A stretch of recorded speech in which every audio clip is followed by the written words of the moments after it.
Welcome to Dead-Eye Dispatch Education War Brief. Deep inside the forests of the Kursk region, Ukraine has gone full Mad Max on conventional warfare by planting anti-tank mines disguised as innocent-looking tree stumps. Yes, you heard that right. Tree stumps. Not only do these wooden Garden of Eden decoys blend perfectly into the underbrush, they pack enough punch to turn a Russian T-72 into yesterday's scrap metal.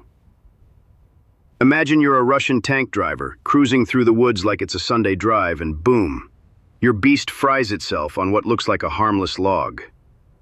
That's the genius of Ukraine's PTM-3 mine trick. These aren't even Ukrainian-made. They filched them from the Russian arsenal, stuffed them into wooden frames, and shoved them back into the dirt. It's the ultimate thanks for the gift moment. But hiding mines in tree stumps is just the tip of Ukraine's guerrilla warfare iceberg. While Russia is busy touting full control of Kursk, like they just bought the place, these stump bombs prove the front lines are more contested than a Kardashian tweet. Every stump becomes a potential landmine, every patch of brush a danger zone, forcing Russian troops to crawl through the forest like overcautious toddlers at a Lego convention. That caution is Ukraine's secret weapon. While Russian units gingerly probe every root and rock, Ukraine's drones and artillery can pick them off like giant mosquitoes. Need a quick roadside snack? Forget it. Even the local wildlife starts feeling uneasy around tree stumps these days. The psychological warfare is real. Confidence gets replaced by paranoia when you can't trust Mother Nature. Ukraine's tree mine tactic is part of a larger asymmetric playbook that reads like a MacGyver episode. Drone swarms, sabotage teams, booby traps. The Ukrainians have turned resourcefulness into an art form. With limited tanks and fewer armored vehicles, thanks to losing over 11,000 of them so far, Ukraine can't slug it out tank versus tank forever. Instead, they're mining the ground, both literally and figuratively. And speaking of mining conventions, guess who officially said see ya to the Ottawa Treaty banning anti-personnel mines?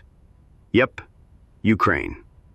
They figured if Russia can carpet bomb civilian areas and booby-trap bodies, then a few extra mines won't hurt the countryside. Humanitarian fallout?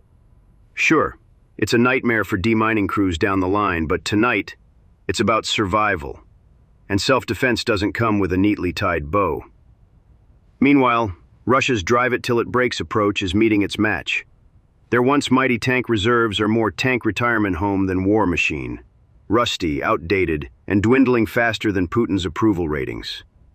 When your armored cavalry is down to scrap metal and shovel-ready crews, disguised tree stumps start looking like menacing sniper jacks in the deck.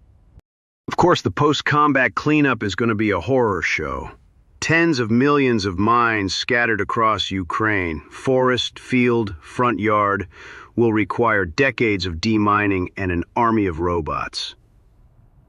Future farmers and picnickers, brace yourselves for the world's most expensive Easter egg hunt. But for now, those woodland death traps are buying Ukraine time, breathing room, and headlines. So next time someone tells you modern war is just tanks and missiles, show them the stump. Ukraine's tree mines are a masterclass in turning the tame into lethal and proving that when you're outgunned, you get creative. And if you enjoyed this deep dive into nature's darker side, pull the trigger on that subscribe button. Because on Dead-Eye Dispatch, we turn the everyday into your worst nightmare. Dead-Eye Dispatch, where the headlines meet the crosshairs.